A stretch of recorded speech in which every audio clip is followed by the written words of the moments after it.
Today on Dan's Dangents, we're going to be talking about First Rat. This is a game by Pegasus Spiel from Gabriel Ocelio and Virginio Gili. And of course, it's played on a Game Toppers Watson game topper with the cobalt blue mat. And the game was supplied by Cape Fear Games down in Wilmington, North Carolina, our sponsors. So what about First Rat? Let's hear about kind of a little bit of a how to play or kind of a overview, and then my thoughts on the game.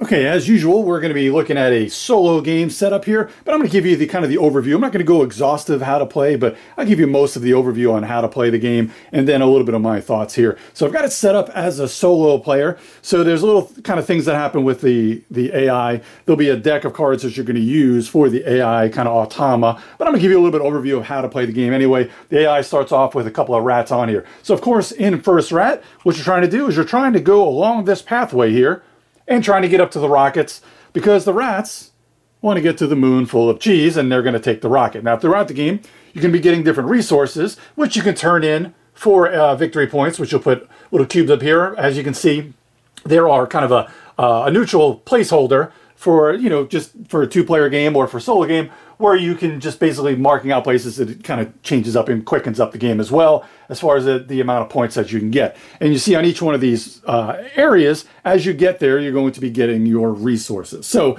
on your turn, you can either move one of your rats up to 5 spaces, or two of your rats up to 3 spaces, but they have to land in the same color space. So as you can see here, start off, I'll just go straight up to yellow and I'll get some cheese. So I'll get 1 cheese for that, and I would take a cheese over here and I would just throw it into my supply. So then we would flip over a card and it would tell us what the AI is going to do. Now, if you notice here, all 4 of the AI's rats are going to move 1. So they move 1 here, 1 here, and 1 here, and 1 here. No. Now, notice that since the AI did stop in my space, I will get a cheese. Now, if you happen to stop in another rat space, you have to pay them 1 cheese, no matter how many times, if I had moved into 2 different rat spaces of the other players, I would have to pay them each 1. And also, what the AI does is it kind of prepares a spot. So here, a piece of the shuttle would get prepared. I would move a 3rd color on there, would show that it's prepared, which means if this comes up again, then it would score that, and then that would be out.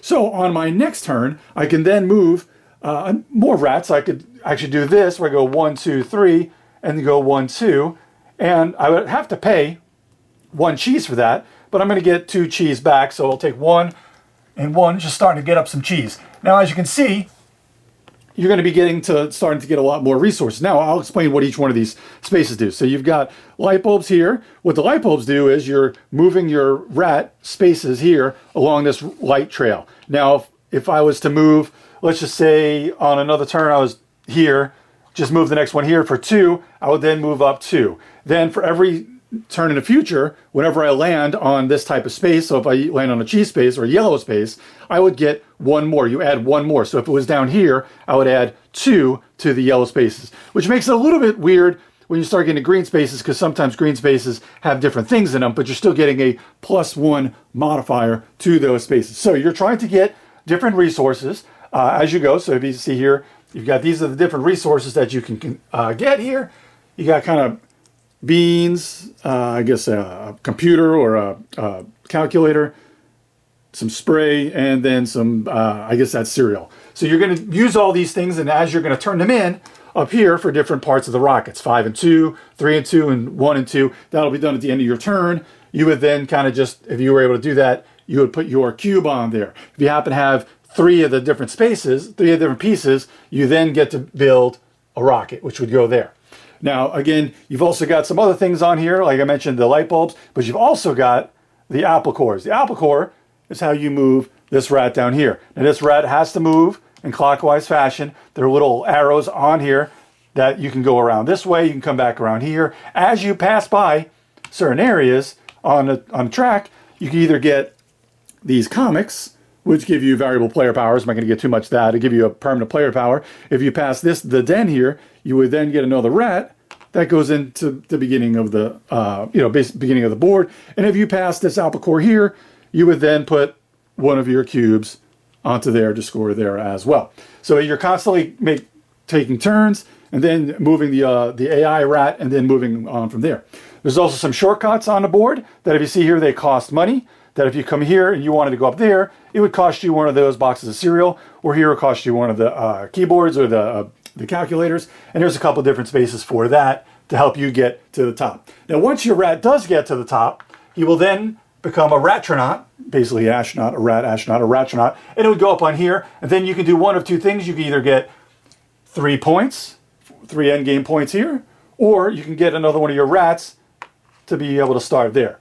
There's also a few different spaces where you can go here to go to different, these are kind of like different shopping spaces, where here you've got, I guess that's the mole, where you can get different bonuses where you hit certain colored spaces, where every time you hit a blue space, you would then get 2 more each time you do that.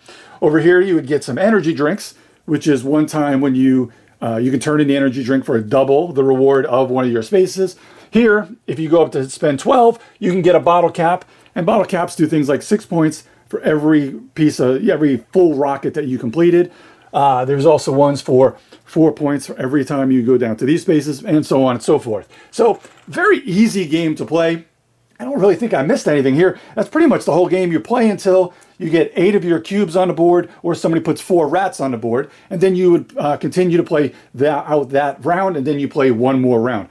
Gotta say, it plays very, very smooth solo. It's very, very quick. You can play a solo game in less than 30 minutes, but it is a lot of fun.